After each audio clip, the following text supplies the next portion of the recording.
नमस्कार प्यारे बच्चों, स्वागत है आपका अपने YouTube चैनल एक्मी क्लासेस पर। और आज की क्लास प्यारे बच्चों 12th सब्जेक्ट प्यारे बच्चों फिजिक्स और मैं रोहित। और जो आज के टॉपिक है प्यारे बच्चों वो एक नहीं दो नहीं तीन, ये कहिएगा कि इलेक्ट्रोस्टैटिक्स की जो पहला चैप्टर था चार्ज एंड फोर्स, वो आज प्यारे बच्चों हम कंप्लीट पढ़ेंगे, देखेंगे। कोई सुपरपोजिशन का कुछ एक न्यूमेरिकल्स बचेंगे, वो आज होगी तो ठीक है, तो प्यारे बच्चों नेक्स्ट वीडियो में ये चैप्टर खत्म और फिर हम इलेक्ट्रिक फील्ड की तरफ चलेंगे। वक्त ज्यादा नहीं लेते हुए प्यारे बच्चों लर्निंग प्रोसेस स्टार्ट करते हैं। आज के जो टॉपिक हमें डिस्कस कर रहे हैं प्यारे बच्चों वो vector form of Coulomb's law, dielectric constant, the very important superposition principle. Definition is not important, तो आज इसको प्यारे बच्चों बहुत अच्छी तरीके से आपने समझना है, स्पेशली सुपरपोजिशन प्रिंसिपल, क्योंकि उसके बाद सुपरपोजिशन प्रिंसिपल के प्यारे बच्चों में जितने भी न्यूमेरिकल्स आपको कराऊंगा that's a very important for the point of view of exam, specially CBSE प्यारे बच्चों as well as competition box. तो प्यारे बच्चों आज 3 टॉपिक, और हो सकेगा तो आज ही न्यूमेरिकल्स सुपरपोजिशन प्रिंसिपल के, नहीं तो प्यारे बच्चों नेक्स्ट वीडियो में तो इस चैप्टर को हम कंप्लीटली अच्छी तरीके से पढ़ लेंगे। प्यारे बच्चों शुरू करते हैं लर्निंग प्रोसेस, और जो पहला टॉपिक आज मैं उठा रहा हूं प्यारे बच्चों Coulomb's law in vector form. इससे पहले चैप्टर में, इससे पहले वीडियो में प्यारे बच्चों हम बहुत अच्छी तरीके से पढ़ चुके हैं कूलम्ब्स लॉ क्या होता है, उसके सिंपल फॉर्म को हम पढ़ चुके हैं, कंप्लीट कर चुके हैं। तो आज प्यारे बच्चों जो पहला टॉपिक हमें डिस्कस करना है बोर्ड पे वो है vector form of Coulomb's law. क्या कहता है और क्या है वो यहां देखते हैं प्यारे बच्चों।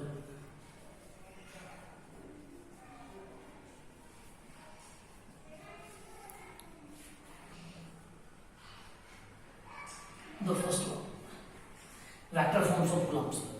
प्यारे बच्चों कूलम्ब्स लॉ बताता क्या था? अभी क्वेश्चन यही आता है कि कूलम्ब्स लॉ की वेक्टर फॉर्म की जरूरत क्यों पड़ी? क्या सिंपल फॉर्म काफी नहीं थी? और वेक्टर फॉर्म है क्या? यदि मैं यही क्वेश्चन आपसे रेज करूं तो आप कंफ्यूज भी हो सकते हैं। प्यारे बच्चों कूलम्ब्स लॉ की जो वेक्टर फॉर्म है वो शायद इसलिए हो पाई क्योंकि जो कूलम्ब्स लॉ है प्यारे बच्चों फोर्स को डिफाइन करता है। किन्हीं भी दो चार्ज के बीच में जब हमने फोर्स कैलकुलेट किया तो वो प्यारे बच्चों डिफाइन किया कूलम्ब्स लॉ ने, यानी कि कूलम्ब्स लॉ प्यारे बच्चों फोर्स को डिफाइन करता है। और यदि मैं आपसे थोड़ा सा +1 का सहारा लेके एक क्वेश्चन पुटअप करूं कि फोर्स क्या है, तो आप कहोगे एक वेक्टर क्वांटिटी, और यहीं से जन्म हुआ कूलम्ब्स लॉ की वेक्टर फॉर्म का, कि जब फोर्स एक वेक्टर क्वांटिटी है और जो सिंपल अभी तक आपने डिफाइन में किया कूलम्ब्स लॉ को, वो केवल उसके फोर्स के मैग्नीट्यूड को देता है। This is only the magnitude, कि the force of interaction between two charge is directly proportional to the product of charge and inversely proportional to the square of the distance. This is only the magnitude. यदि इसको मैं बिल्कुल highly करके लिखूं तो प्यारे बच्चों दिस इज लाइक दिस। ये कूलम्ब्स लॉ वेक्टर फॉर्म में ही प्यारे बच्चों सिंपल फॉर्म में है।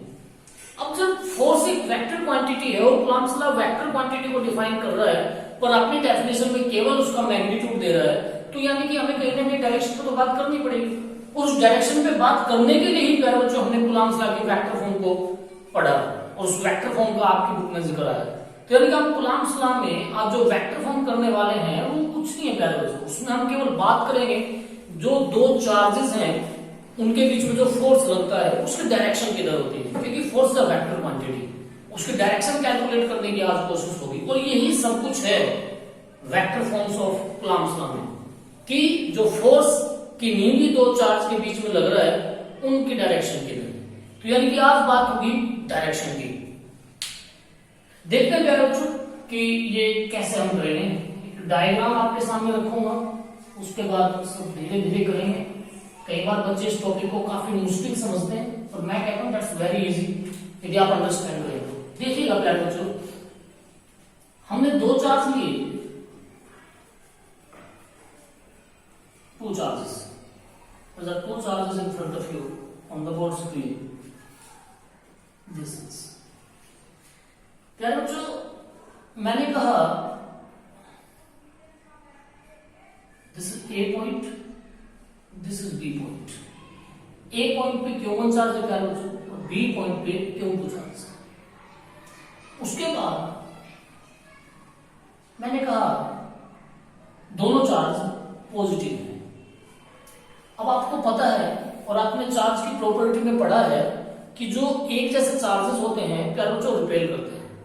मैंने कहा इस चार्ज ने इस चार्ज पे फोर्स लगाया। अब समझदार बच्चे हो, प्रैक्टिकली सोचिए, यदि इस चार्ज को ये चार्ज रिपेल करेगा तो कहां जाएगा प्यारे बच्चों? ये बाहर की तरफ जाएगा। इन द सेम वे यदि ये चार्ज इस चार्ज को रिपेल करेगा तो ये भी मीटर बाहर की तरफ आएगा। तो मैं समहाउ डायरेक्शन देने की कोशिश करता हूं। मैं कहता हूं कि इस चार्ज की वजह से इस चार्ज पे जो फोर्स लगा उसकी डायरेक्शन कुछ ऐसे हुई और मैंने सीखा फोर्स ऑन 2 ड्यू टू 1, दूसरे चार्ज पे फोर्स पहले की वजह से, और जो दूसरे चार्ज पे फोर्स पहले की वजह से लगा प्यारे बच्चों वो प्रैक्टिकली सोचिए बाहर की तरफ गया। इन द सेम वे यदि मैं कहूं कि पहले चार्ज पे दूसरे की वजह से फोर्स, तो फिर वही कुछ अच्छे बच्चे समझ गए होंगे कि ये चार्ज भी तो इससे रिपेल हो रहा है प्यारे बच्चों और ये भी बाहर की तरफ जाएगा। तो यानी कि मैं इस फोर्स की डायरेक्शन भी कुछ ऐसे आउटर ही बनाऊंगा प्यारे बच्चों। This is force on 1 due to 2 और these are the two vectors. ये मैंने दोनों वेक्टर बना दी, मैंने फोर्स की डायरेक्शन दे दी प्यारे बच्चों। पर आपने कूलॉम्स लॉ में तो पढ़ा है कि किन्हीं भी दो चार्ज के बीच में जो फोर्स लगता है तो कहीं डिस्टेंस का जिक्र भी तो होता है। तो क्या आप डिस्टेंस का जिक्र नहीं करोगे? मैंने क्या किया, इन दोनों के बीच में डिस्टेंस को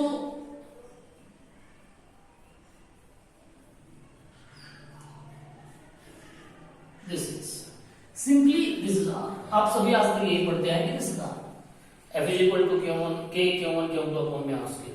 पर जो सब कुछ ही आप डिस्टेंस सब कुछ ही आप वेक्टर फॉर्म में ले रहे हो प्यारे बच्चों, तो क्या इस डिस्टेंस को आप सिंपल छोड़ेंगे? इसको भी मैं वेक्टर फॉर्म में ले लेता हूं।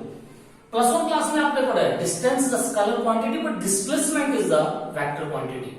ये आपने पोजीशन वेक्टर का नाम सुना होगा कि पोजीशन वेक्टर एक जगह से दूसरी जगह के बीच के डिस्टेंस को आपको निकाल के देता है। तो यदि मैं यहां इसे कहूं कि एक डिस्टेंस मेरे पास है r1 to 2, अब this is displacement vector whose initial point is 1 and final point is 2. In the same way यदि मैं यहां कहूं कि एक वेक्टर इस वेक्टर की डायरेक्शन क्या है बच्चों? इस साइड है। इन द सेम वे यदि मैं कहूं 2 to 1 तो मेरे पास एक वेक्टर और आता है, दिस इज 2 to 1। अभी तक जो मैंने बताया क्या सभी को क्लियर है मेरे बच्चों? Force on 1 due to 2, force on 2 due to 1, distance from 1 to 2 and distance from 2 to 1। Actual distances are. कुछ अच्छे बच्चे तो ये भी समझते हैं इस वेक्टर का और इस वेक्टर का प्यारे बच्चों ये मैग्नीट्यूड है और दोनों वेक्टर का मैग्नीट्यूड इक्वल है। चलो दो चीज और इसी में करते हैं, फिर हम इस चीज को खत्म करने की कोशिश करेंगे। मैंने ये एक डायरेक्शन में यहां अप्लाई कर दी, इसको मैंने A to B बोल दिया। इन द सेम वे एक डायरेक्शन में यहां ले आया और उसे मैंने B to A बोल दिया प्यारे बच्चों। अभी कुछ चीजें लेट करके लिखूंगा और फिर कुछ प्रूफ करेंगे। Now let F1 to force on due to, that's very easy. Second is 2 1 force on 2 due to 1. Now R1 2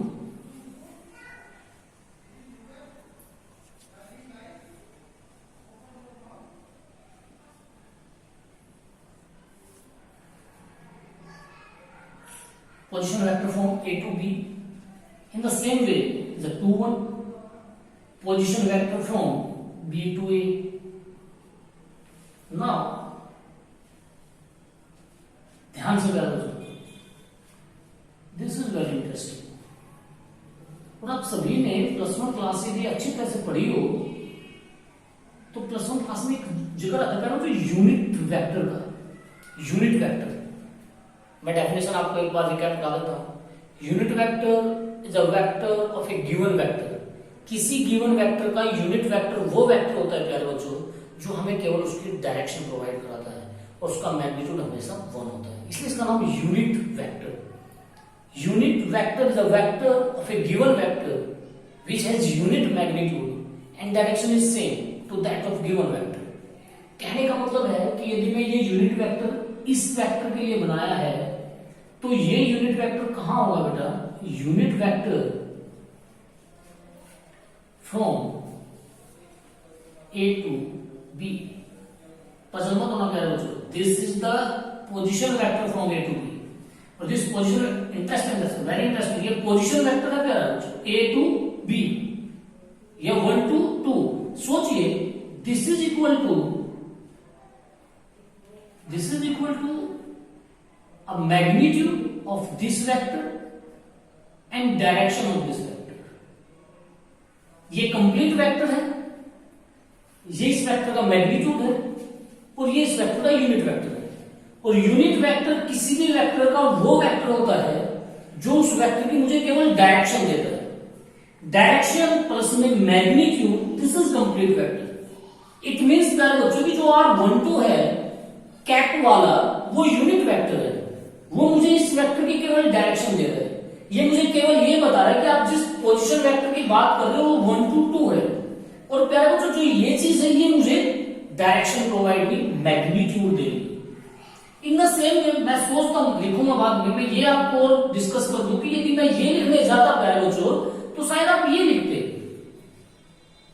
this is and this is the unit vector from B to A. अब मैं लिख रहा हूं प्यारे बच्चों, this is unit vector from B to A. This is some description of the figure. अब प्यारे बच्चों कुछ चीजें, it is clear from the figure. यदि मैं R12 के मैग्नीट्यूड की बात करता हूं, दोनों का मैग्नीट्यूड R ही तो है। अरे प्यारे बच्चों आप A टू B जाइए चाहे आप B टू A आइए, आपका डिस्टेंस तो R ही है। आप घर से स्कूल जाइए, स्कूल से घर आइए, डिस्टेंस तो वही है, पर डायरेक्शन बदली प्यारे बच्चों। जब आप घर से स्कूल की तरफ गए तो आपने कहा घर से स्कूल, इनिशियल पॉइंट घर हुआ, फाइनल पॉइंट स्कूल हुआ। पर जब आप स्कूल से घर आए तो इनिशियल पॉइंट स्कूल हुआ और फाइनल पॉइंट घर हुआ प्यारे बच्चों। इट मींस डायरेक्शन चेंज है, मैग्नीट्यूड नहीं बदला है। तो इसका मतलब इन दोनों वेक्टर का मैग्नीट्यूड प्यारे बच्चों केवल R है। और ये एक और इंटरेस्टिंग बात कि जो दो यूनिट वेक्टर मैंने लिए A टू B और B टू A, वो एक दूसरे के अपोजिट हैं। This is the opposition of दो टू यूनिट वेक्टर्स। अब ये चीजें करीब करीब खत्म। यदि यहां तक आपने इसको अच्छी तरह समझा, force on 1 due to 2, force on 2 due to 1, this is the position vector from 1 to 2, this is the position vector from 2 to 1, this is the unit vector, this is the unit vector। दोनों का magnitude equal और दोनों की direction opposite. अब मैं now by Coulomb's law,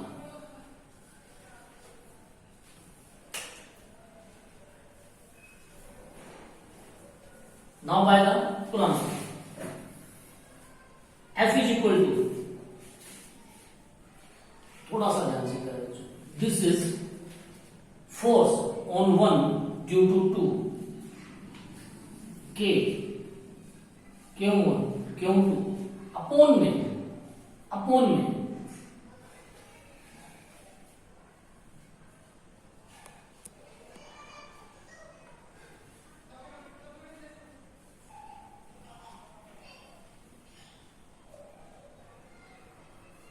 simple magnitude ले लेता हूं प्यारे बच्चों, पजल नहीं हो आज के बोलते हैं। Force on 1 due to 2, magnitude तो कोई टेंशन नहीं क्योंकि मैग्नीट्यूड यही रहना है इसका। Direction, force on 1 due to 2 की डायरेक्शन मिल रही है। Force on 1 due to 2, force on 1 due to 2 has the same direction as that of 2 1, means this is the magnitude of this vector and this is the direction of this vector. Magnitude plus में direction is equal to the vector.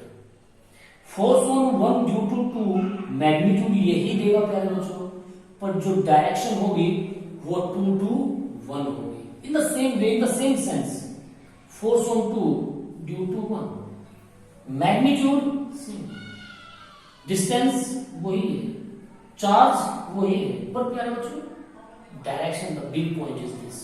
निकालिएगा 2 to 1, force on 2 due to 1, this is force on 2 due to 1, this is, and this is from 1 to 2, so this is 1 to 2, that's a force on 1 due to 2, this is force on 2 due to 1, have the same magnitude but direction is really different। और मतलब एक word में कहूं opposite, खत्म होने को है बेटा वेक्टर फॉर्म। ध्यान से देखिएगा, as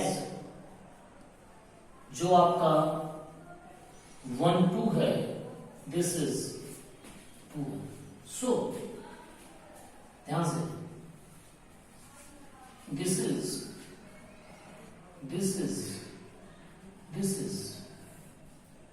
and this is.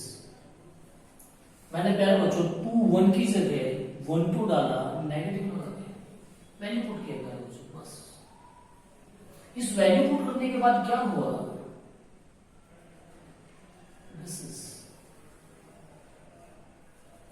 This is 2, it means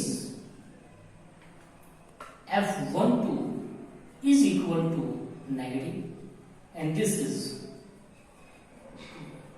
that's the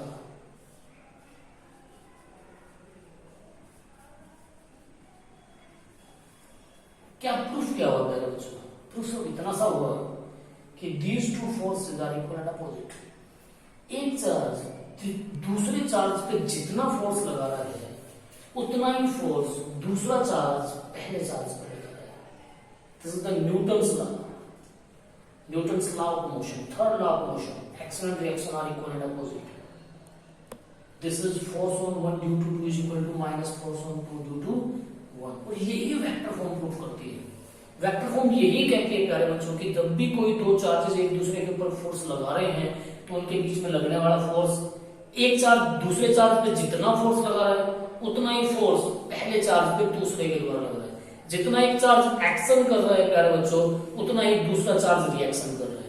उनके बीच में लगने वाले फोर्स के मैग्नीट्यूड्स इक्वल होते हैं, जो कि कूलॉम्स लॉ की डेफिनेशन ने आपको दिया के Q1 Q2 अपॉन में R स्क्वायर। पर उनकी जो डायरेक्शन होती है, जो कि वेक्टर फॉर्म ने दी, वो प्यारे बच्चों अपोजिट होती है।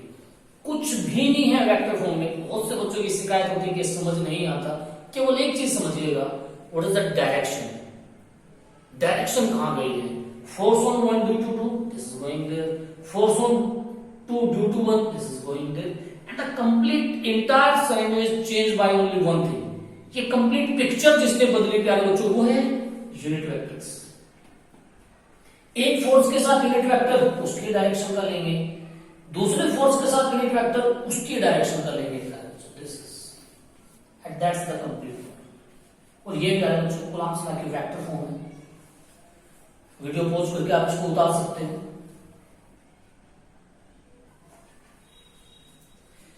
ठीक है बेटा, ये आपने उतार लेना है और मैं इसको रब कर रहा हूं प्यारे बच्चों। अब थोड़ा सा एक दो पॉइंट और वेक्टर फॉर्म के बारे में। That's not so much important for the exam point of view. These are very important for some extraordinary students जो कुछ अच्छा करते हैं, जिन्हें लगता है कि सारे पॉइंट्स क्लियर होने चाहिए प्यारे बच्चों।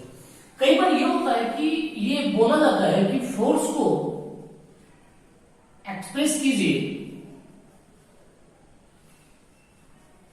In term of position vectors.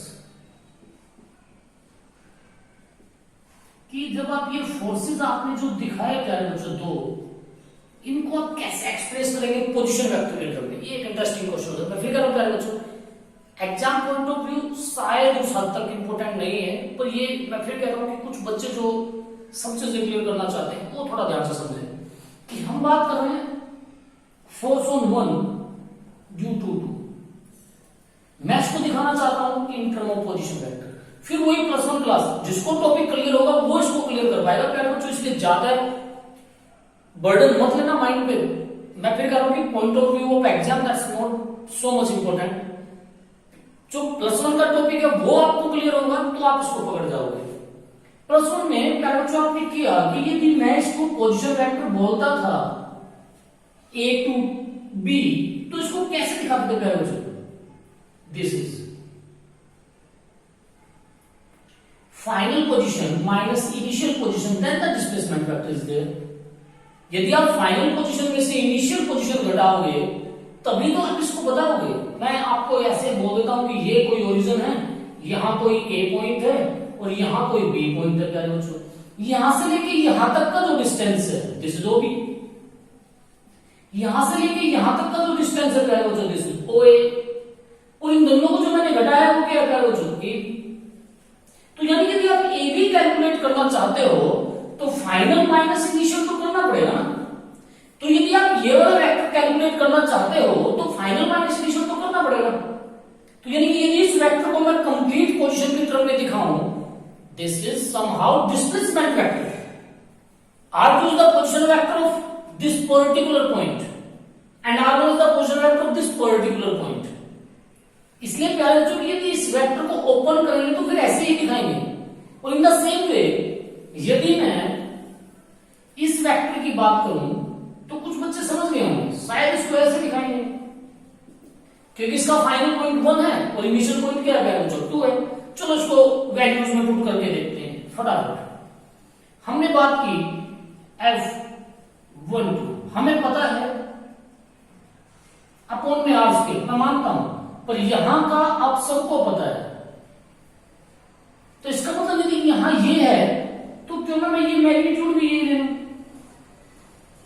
ध्यान से देखिएगा, मैंने इससे पहले जो आपने पोज करके वीडियो को उतारा है मैंने वहां पे समझाया है आपको कि यदि मैं यहां इन दोनों की बात करता हूं तो R12 is equal to R21 in term of magnitudes and it is equal to R। यदि मैं इन दोनों के मैग्नीट्यूड की बात कर लूं पहले तो R ही है, चाहे आप 1 to 2 जा रहे हो या फिर 2 to 1 जा रहे हो तो वो इक्वल टू डिस्टेंस तो वो R ही है ना।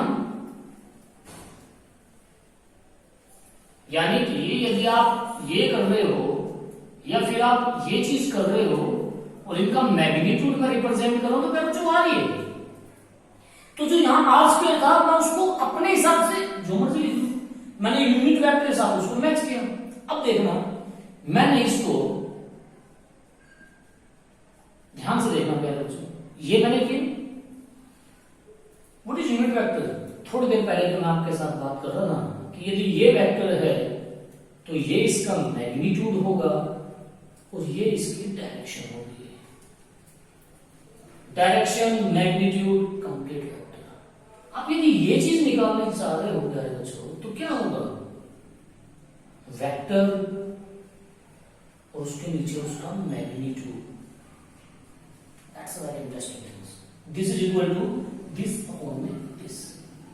अब ये चीज यहां डालिएगा, पहले ही नीचे है R21 इसका स्क्वायर, इसकी जगह ये चीज ये हुआ प्यारे बच्चों दिस। नाउ दिस इज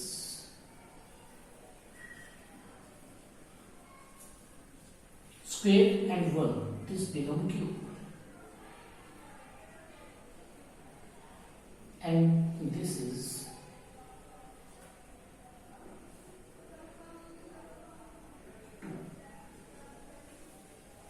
यहां तक मुझे लगता है सभी को समझ में आया और ये बड़ी इंटरेस्टिंग चीज आ गई है दोस्तों। क्यूब कूलम्ब्स का सिंपल फॉर्म में कहते हैं डिस्टेंस का स्क्वायर, पर यहां बोलते हैं डिस्टेंस का क्यूब। और अभी इसको यदि हल्का सा और आप मॉडिफाई कर लें तो वो हो जाएगा के Q1 Q2 अपॉन में, देखना ध्यान से, ये पोजीशन वेक्टर है, इसकी क्रम बदलिए, फाइनल माइनस इनिशियल, इसकी बदलिए फाइनल माइनस इनिशियल। मैग्नीट्यूड मत लगाइए क्योंकि ऊपर केवल वेक्टर है। This is the magnitude is a modulus और ये ही प्यारे बच्चों पोजीशन वेक्टर के टर्म में फोर्स किस पे प्यारे बच्चों, पहले चार्ज पे दूसरे, force on two due to, that's interesting. Comment section में आपके लिए छोड़े जा रहा हूं 1 2 कैसे निकालेंगे। ये 2 1 मैंने पोजीशन वेक्टर के टर्म में दिखाया प्यारे बच्चों, आप मुझे 1 2 कैलकुलेट करना, वेरी स्ट्रेट फॉरवर्ड। कुछ बच्चे पहले ही समझ चुके, यहाँ 1 2 आने वाला है, यहाँ 1 2 आने वाला है, और फिर आप उसको निकालेंगे। मैं कल बात करूंगा, अगली वीडियो में बात करूंगा प्यारे बच्चों आपके साथ कि 1 2 कैसे निकालना है। 2 1 मैंने आपको निकाल के दिखाया, इंतजार करूंगा कमेंट सेक्शन में कि कोई बच्चा क्या 1 2 मुझे निकाल के दिखाएगा अपने आप। ये थी प्यारे बच्चों एक प्रमुख पोजीशन वेक्टर। अब हम बात करेंगे वेक्टर फॉर्म को बिल्कुल खत्म कर देते हैं। एग्जाम के पॉइंट ऑफ व्यू से प्यारे बच्चों वेक्टर फॉर्म कैलकुलेशन करना शायद इतना नहीं आता जितना आता है कि what are the importance of Coulomb's line vector form, कि जब आपने कूलम्ब्स लॉ को वेक्टर फॉर्म में लिखा तो उसका फायदा क्या हुआ, उसकी इंपॉर्टेंस क्या है। तो प्यारे बच्चों 3 इंपॉर्टेंस हैं जो कूलम्ब्स लॉ की वेक्टर फॉर्म क्लियर करती है, उसकी सिंपल फॉर्म नहीं करती। First,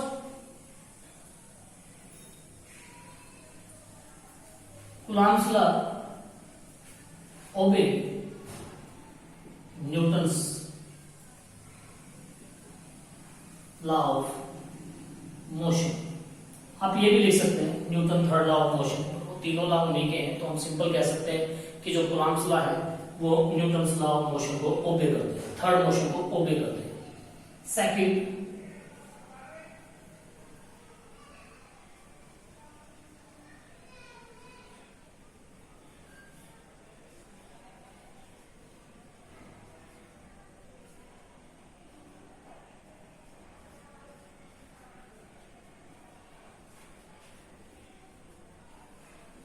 Coulombic forces are central forces. कभी कभी ये भी बोल देते हैं कि electrostatic forces, electrostatic forces are central forces. क्या है सेंट्रल फोर्सेस बारे में? ये along the line joining the two charge पे काम करते हैं। ऐसा नहीं है कि 2 चार्ज यहां पड़े और फोर्स कहीं और लग जाएगा। ये 2 चार्ज हैं, this is first, this is second, force इन्हीं के बीच में लगेगा, या तो अट्रैक्शन या रिपल्शन। तो किन्हीं भी 2 चार्ज के सेंटर के लाइन को मिलाने वाले या उन दोनों के सेंटर को ज्वाइन करने वाली लाइन के अलोंग ये फोर्स लगता है, they are central forces. Third,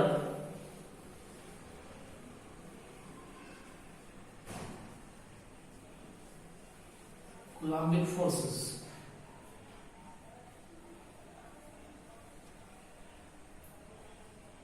ओबे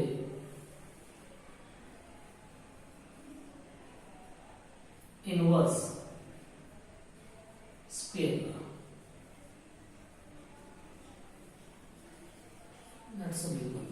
बस 3 ही है, ज्यादा ध्यान से तो 2 ही याद रखनी है कि ये प्रूफ करता है कि जो कूलम्ब्स लॉ है वो न्यूटन्स के लॉ को ओबे करता है। दूसरी बड़ी बात कि जो फोर्सेस हैं कूलम्बिक वो सेंट्रल फोर्सेस होते हैं, लाइन अलोंग द सेंटर काम करते हैं प्यारे बच्चों। ये था कंप्लीट कूलम्ब्स लॉ, ध्यान से समझेंगे इसको, ये खत्म हुआ। काफी बढ़िया टॉपिक है प्यारे बच्चों, ध्यान से समझने के बाद यदि फिर भी कोई प्रॉब्लम आती है तो मुझे कमेंट सेक्शन में लिखना, मैं आपके सामने टॉपिक दोबारा रख दूंगा। अभी फटाफट बाकी जो बचे हुए टॉपिक हैं आज के वो क्लियर करेंगे इसी वीडियो में। ये उतार लो प्यारे बच्चों।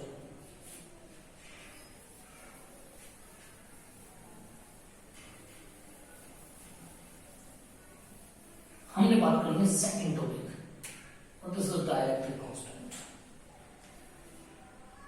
What is dielectric constant? ये भी बड़ा प्यारा टॉपिक है, फिजिक्स के लिए भी और फिर एग्जाम के लिए भी प्यारा। डायइलेक्ट्रिक कांस्टेंट वर्ड्स है क्या और इसमें हम करेंगे क्या? इस टॉपिक की नींव कूलम्ब्स लॉ में ही डल चुकी थी प्यारे बच्चों, क्योंकि कूलम्ब्स लॉ बड़े आराम से कहता है कि जो 2 चार्जेस के बीच में लगने वाला फोर्स है वो मीडियम पे डिपेंड करता है, वो इस चीज पे डिपेंड करता है कि वो चार्ज है कहां पे, वो एयर में है, वो वाटर में है, वो वैक्यूम में है, वो है कहां। यानी कि किन्हीं भी 2 चार्जेस के बीच में लगने वाला फोर्स डिपेंड करता है नेचर ऑफ मीडियम पे, और जब वो नेचर ऑफ मीडियम पे डिपेंड करने की बात आई तभी जिक्र आया प्यारे बच्चों डायइलेक्ट्रिक कांस्टेंट का। यानी कि कुछ तो ऐसा होगा, कोई तो ऐसी क्वांटिटी होगी जो घटती या बढ़ती होगी जब आप मीडियम बदलेंगे। ये मान के चलते हैं कि NaCl Na plus Cl minus उनके बीच में जब फोर्स ऑफ अट्रैक्शन की बात करते हैं एयर से, जैसे मैं वाटर में गया, कूलम्ब्स लॉ कहता है कि बदलेगा फोर्स, पर बदलेगा कितना, किस क्वांटिटी से घटेगा या फिर किस क्वांटिटी से बढ़ेगा, शायद यही डायलेक्ट्रिक कांस्टेंट बताता है प्यारे बच्चों। और जो डायलेक्ट्रिक कांस्टेंट है वो डिपेंड करता है कि वो मीडियम कौन सा था। आप उसे एयर से वाटर में लेके आए हो या आप एयर से ग्लास में लेके आए हो, तो जो डायलेक्ट्रिक कांस्टेंट का टॉपिक है वो इस बात को ही क्लियर करता है कि जब आप किसी भी एक मीडियम से दूसरे मीडियम में चार्जेस को लेके जाते हैं तो फोर्स आखिर बदलता कैसे, डिफाइन करेंगे और फिर फटाफट खत्म करेंगे। डायलेक्ट्रिक कांस्टेंट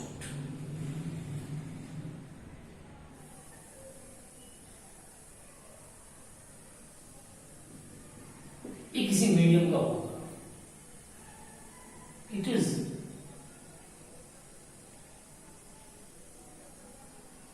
मैं पहले कह रहा हूं dielectric constant of a medium, ये इसको आप कंप्लीटली समझ सकते हैं। It is defined as the ratio of force of interaction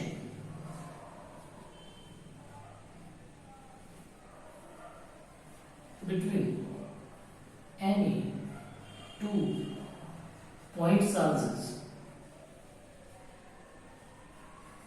having certain distance between them and placed in vacuum to the force of interaction between same charges having same distance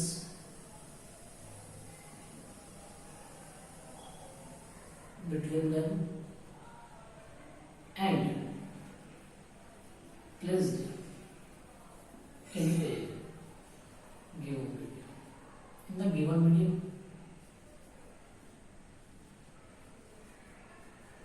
ये definition मैं छोटी कर सकता हूँ बच्चों, मैंने जानबूझ के ये डेफिनेशन लिखवाई है, ये कई कंसेप्चुअल क्वेश्चन को एक साथ क्लियर करेगी। यदि आप दूसरी डेफिनेशन करके जाओगे जो कि लास्ट में मैं बता भी दूंगा आपको, उससे कंसेप्ट क्लियर नहीं हो सकते प्यारे बच्चों। क्वेश्चन मैं पुट करूंगा आपके सामने और यही डेफिनेशन उस क्वेश्चन का आंसर देगी। It is defined as the ratio of the force of interaction, here two charges मैंने लिए, उनके बीच में डिस्टेंस डाल दिया सर्टेन, और ये मैंने फिलहाल वैक्यूम में रखा है। तो कहते हैं it is defined the ratio of the force of interaction between any two point charges having certain distance between them and placed in vacuum. क्या होगा प्यारे बच्चों फोर्स, क्या है आपने कूलम्ब्स लॉ ने दिया है मुझे, इसको मैं वैल्यू डाल देता हूं और आपको पता है this is absolute note, this is absolute electrical permittivity of free space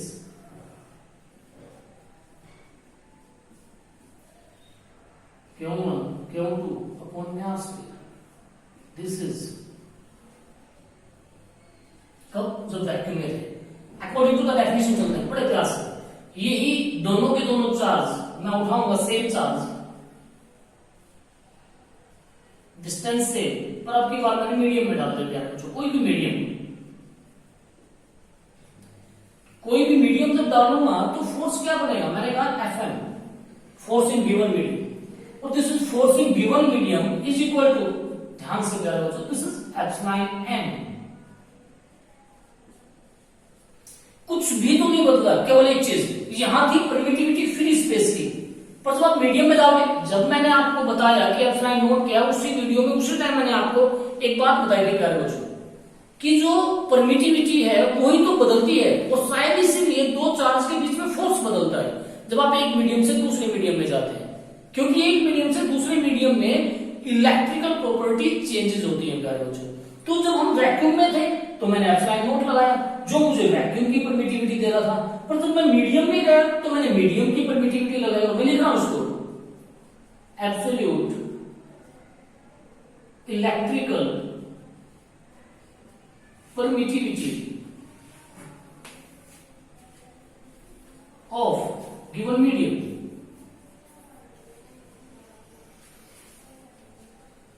ये हुआ फोर्स इन मीडियम, ये हुआ फोर्स इन वैक्यूम, क्या हुआ डाइलेक्ट्रिक कांस्टेंट। इसको के से दिखाते हैं प्यारे बच्चों। व्हाट इज दिस, बताइए ना डेफिनेशन पढ़ के।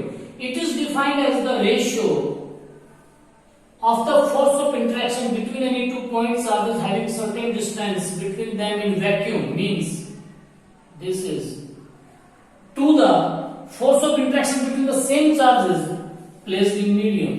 This is this is K. कई बार K R भी बोलते हैं। शॉर्ट आउट कीजिए, वैल्यूज पुट कीजिए यहां पे, आपको एक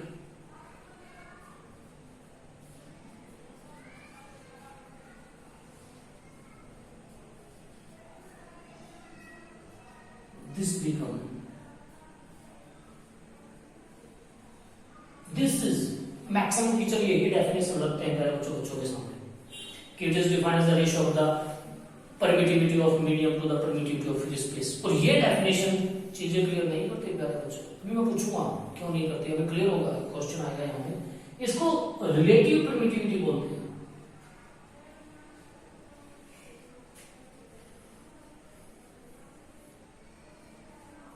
of medium, this is absolute medium की, ये एब्सोल्यूट वैक्यूम की, पर ये रिलेटिव। 10th क्लास में किया होगा, रिलेटिव कंपैरेटिव है कि इसकी अपेक्षा इसमें कितना ज्यादा है कितना कम होगा। This is ER, this is relative. इसी को डायलेक्ट्रिक कांस्टेंट बोलते हैं, इसको भी बोल सकते हैं, इसको भी बोल सकते हैं। This is the dielectric constant जो कि मीडियम के नेचर पे डिपेंड करता है। कोई 1 मिनट के लिए माइंड में सोचेगा यूनिट क्या होगी के लिए, यूनिट ऑफ के, मैं पोज करता हूं थोड़ी देर के लिए। यूनिट ऑफ के,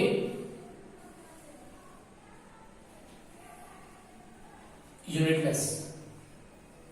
ऊपर भी फोर्स है, नीचे भी फोर्स है, ऊपर भी न्यूटन नीचे भी न्यूटन, दिस इज यूनिटलेस। याद रखना प्यारे बच्चों, जो के होता है वो यूनिटलेस होता है, डायमेंशनलेस होता है। इसकी कोई यूनिट नहीं होती, इसका कोई डायमेंशन नहीं होता। ये था डायलेक्ट्रिक कांस्टेंट।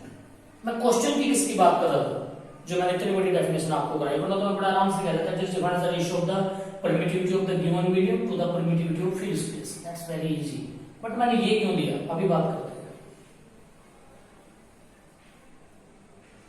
इसको उतार देना प्यारे बच्चों।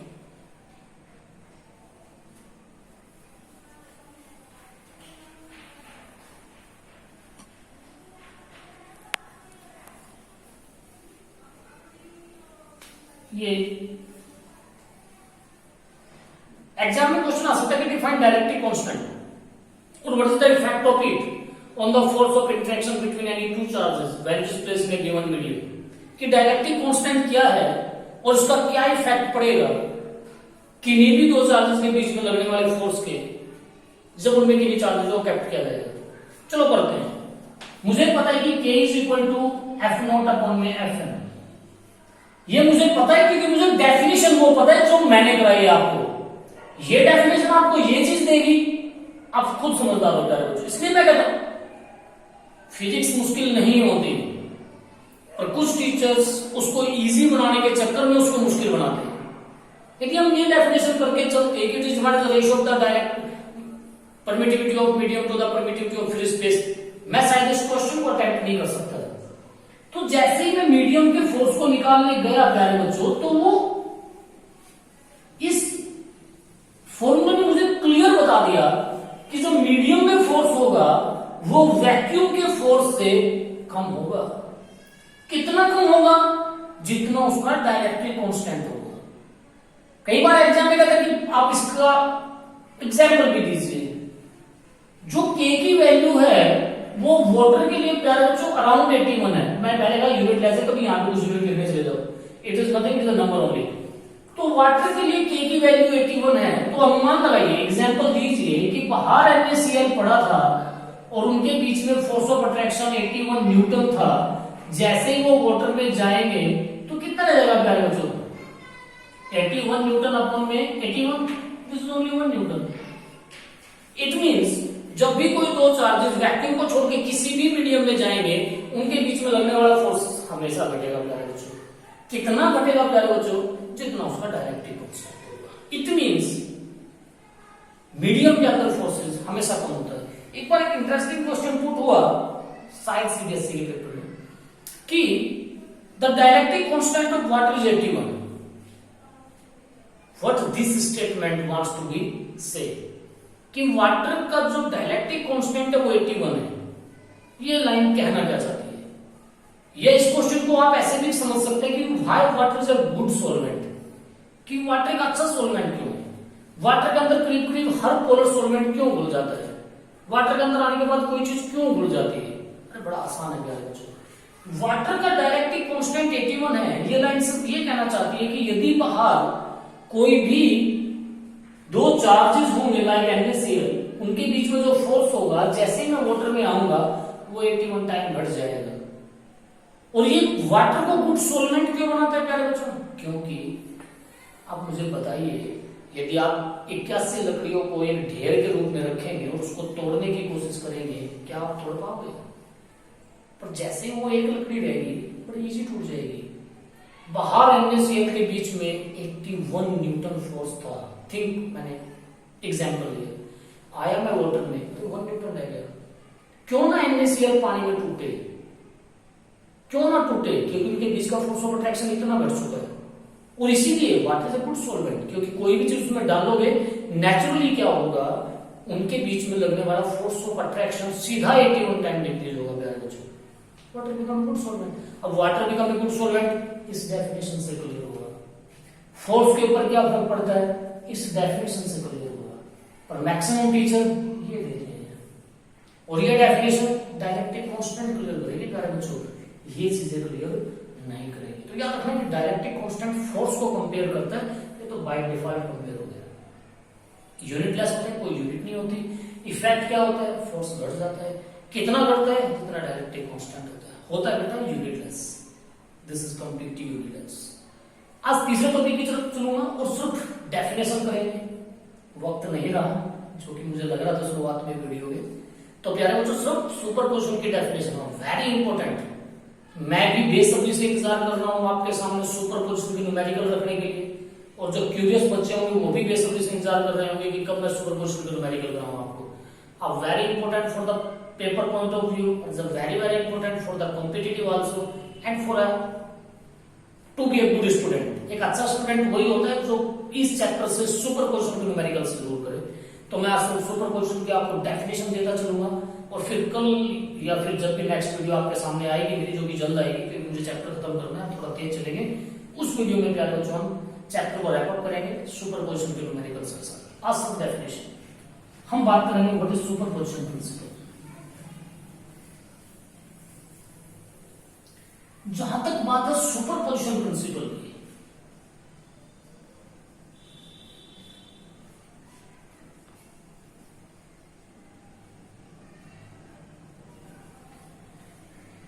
ये यूनिवर्सल थिंग्स है। यदि किसी ने +1 चैप्टर ग्रेविटेशन बड़े प्यार से पढ़ा हो, उसके अंदर भी सुपरपोजिशन प्रिंसिपल है प्यारे बच्चों। और मैं आपको एडवांस बताता चलूं, +2 में ऑप्टिक्स नाम का एक चैप्टर आएगा, वहां पे भी आप सुपरपोजिशन प्रिंसिपल पढ़ोगे। इससे अगले चैप्टर में आप सुपरपोजिशन प्रिंसिपल पढ़ोगे प्यारे बच्चों। ये कोई एक पहले चैप्टर के लिए नहीं है, ये कोई एक पर्टिकुलर क्वांटिटी को डिफाइन नहीं करता। ये सब क्या करता है देखना, अभी तक आपने सिर्फ बात की है दो चार्जेस के बीच में फोर्स की। मैंने जो जान के रखा, ये पहला चार्ज मैं कहता हूं यहाँ पे, दूसरा चार्ज यहाँ पे मैं कहता हूँ, तीसरा चार्ज, ये कोई चौथा चार्ज प्यारे बच्चों मैंने कहा ये nth चार्ज। मजेदार बात है कि सुपरपोजिशन प्रिंसिपल बात करते हैं कि एक चार्ज के आसपास यदि एक से ज्यादा चार्ज होंगे तो उस चार्ज पर टोटल फोर्स कितना लगेगा। What is the total force on a given charge due to a number of charges. और प्यारे बच्चों, वेक्टर फॉर्म सुपरपोजिशन प्रिंसिपल में अल्टीमेट रोल अदा करती है। यदि आपको वेक्टर फॉर्म नहीं पता तो सुपरपोजिशन प्रिंसिपल आप कभी नहीं समझ सकते। ये प्रिंसिपल कंप्लीटली डिपेंड करता है आपके वेक्टर फॉर्म पे। एक चार्ज, मैं इतनी भीड़ हटा के आपसे एक छोटा सा क्वेश्चन रेज करता हूं। दिस इज वन चार्ज, एक चार्ज यहां पे है, एक चार्ज यहां पे है। मैंने मान लिया ये दोनों पॉजिटिव है, मैंने मान लिया कि पैरों से नेगेटिव चार्ज है, और ये भी मैंने मान लिया कि दोनों इक्वल है, ये भी 2 कूलम का, ये भी 2 कूलम का। ये चार्ज इस चार्ज को अपनी तरफ अट्रैक्ट करेगा, this is positive, this is negative. In the same way ये चार्ज को अपनी तरफ अट्रैक्ट करेगा। अब जो ये मैंने लगाया ये नेचुरली नहीं आया, ये वेक्टर फॉर्म से आया। वेक्टर फॉर्म में मुझे बताया कि force on 1 due to 3 has the direction from 1 to 3, force on 1 due to 2 has the direction from 1 to 2। Practically ये अट्रैक्ट करेगा तो इधर। अब मुझे एक बात बताइए, इस चार्ज पर टोटल फोर्स कितना होगा? कुछ अच्छे बच्चे बैठे होंगे जो वीडियो देख रहे होंगे, क्या समझेंगे? 0, because these two are equal. Equal charge है, इक्वल डिस्टेंस है, मैंने मान लिया बिल्कुल इक्वल है, तो इस चार्ज पर टोटल फोर्स 0 होगा। पता कहां से लगा प्यारे बच्चों? जब वेक्टर फॉर्म पे जाएंगे, क्योंकि force on 1 due to 3 is equal and opposite force on 1 due to 2, और ये कैंसिल आउट। और यही सुपरपोजिशन प्रिंसिपल का जादू है जो न्यूमेरिकल्स में करेंगे, क्योंकि वहां एंगल का बहुत बड़ा रोल होने वाला है। और मैं बेसब्री से इंतजार कर रहा हूँ कि न्यूमेरिकल्स को आपके सामने रखूंगा मैं नेक्स्ट वीडियो में। आज सिर्फ इतनी बात कि यदि एक चार्ज पे एक से ज्यादा चार्जेस एक साथ फोर्स लगाएंगे तो जो टोटल फोर्स होगा प्यारे बच्चों वो उनका वेक्टर सम होगा। हिंदी में याद रखना, superposition principle states that the total force on a given charge due to a number of other charges at rest is equal to the vector sum of all the forces exerted by the different charges at that particular charge taken one at a time।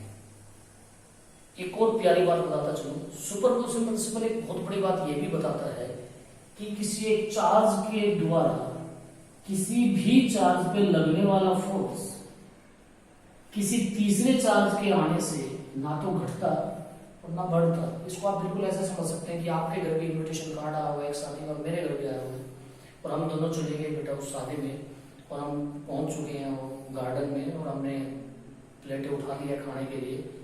मेरी वजह से आप शायद कम नहीं खाओगे, या आपकी वजह से मैं कम नहीं खाऊंगा। जितनी मेरी खुराक है मैं वो खाऊंगा, और आपकी जो खुराक है वो खाएंगे, और कोई तीसरा भी होगा तब भी वही होगा। मेरी प्रेजेंस से आप अफेक्टेड होने वाले नहीं हो, आपके परसेंट से मैं अफेक्टेड होने वाला नहीं हूं। जितना फोर्स इस चार्ज में इस पे लगाना था, चाहे ये हो या ना हो, वो पहले भी उतना लगना था प्यारे बच्चों, बाद में भी उतना लगना था। हमें तो सिर्फ यदि टोटल निकालना है तो भूल जाइए, इसकी वजह से फोर्स ऑन 0 ड्यू टू 1, इसकी वजह से force on 0 due to n, इसकी वजह से फोर्स ऑन 0 ड्यू टू 4, उन सबको ऐड करना है प्यारे बच्चों। वेक्टर ऐड करना है, डायरेक्शन को ध्यान में रखते हैं। पर एक चार्ज का फोर्स इस पे जो हुआ वो इसके आने से ना तो घटेगा और ना बढ़ेगा प्यारे बच्चों। ये था सुपरपोजिशन प्रिंसिपल। अगली वीडियो में आपके सामने डेफिनेशन एक बार वो जल्दी और न्यूमेरिकल, ये चैप्टर आपका कूलम्ब्स का प्यारे बच्चों नेक्स्ट वीडियो में हम रैप अप करेंगे अपनी तरफ से। और उसके बाद प्यारे बच्चों हम और बाकी टीचर्स मिलकर, आपको पता है कि एक में एक नन्हा सा पौधा है जो अभी थोड़ा बढ़ रहा है, तो हम एक प्लान पे काम कर रहे हैं प्यारे बच्चों कि हम आप लोगों का टेस्ट कैसे निकाल रहे हैं। वो जो पहली वीडियो में हमने एक्मे का इंट्रोडक्शन आपके सामने रखा था कि आपसे हमको क्या मिलेगा, ये ज्यादा इंपॉर्टेंट नहीं है, ये ज्यादा इंपॉर्टेंट है कि आपने सब कुछ हमसे प्राप्त किया या नहीं किया। तो हम एक कंटेंट पे काम कर रहे हैं कि कैसे आपका टेस्ट ऑर्गेनाइज किया जाए, उसका क्या क्राइटेरिया रहेगा या कैसे भी होगा वो डिस्कस करेंगे, क्योंकि एक चैप्टर खत्म हो चुका है। और हम सब टीचर की एक आदत है प्यारे बच्चों जो एक्मे क्लासेस से जुड़े हुए हैं कि वो टेस्ट में बड़ा बिलीव करते हैं, क्योंकि टेस्ट तो एक चीज है जो हमें बताता है कि आप जो पढ़ रहे हैं क्या वो आप तक गया। तो प्यारे बच्चों पहला चैप्टर खत्म होगा अगली वीडियो में, और जैसे नेक्स्ट चैप्टर चलेगा तो थोड़ा अपने माइंड को प्रिपेयर करना, मेंटली तैयार रहना। तब तक हमारा भी एक क्राइटेरिया कोई ना कोई तैयार हो ही जाएगा कि आपको टेस्ट कैसे प्रोवाइड हमें कराना है। तो कंप्लीटली देखते रहिए, लगातार देखते रहिए एक्मे क्लासेस, और जो भी टीचर आपने पकड़ा हुआ है, जो भी सब्जेक्ट आपने पकड़ा हुआ है, उसके साथ जुड़े रहिए, दिमाग से भी और दिल से भी, क्योंकि क्राइटेरिया आने के बाद हम देखेंगे कि आप हमसे कितने जुड़े।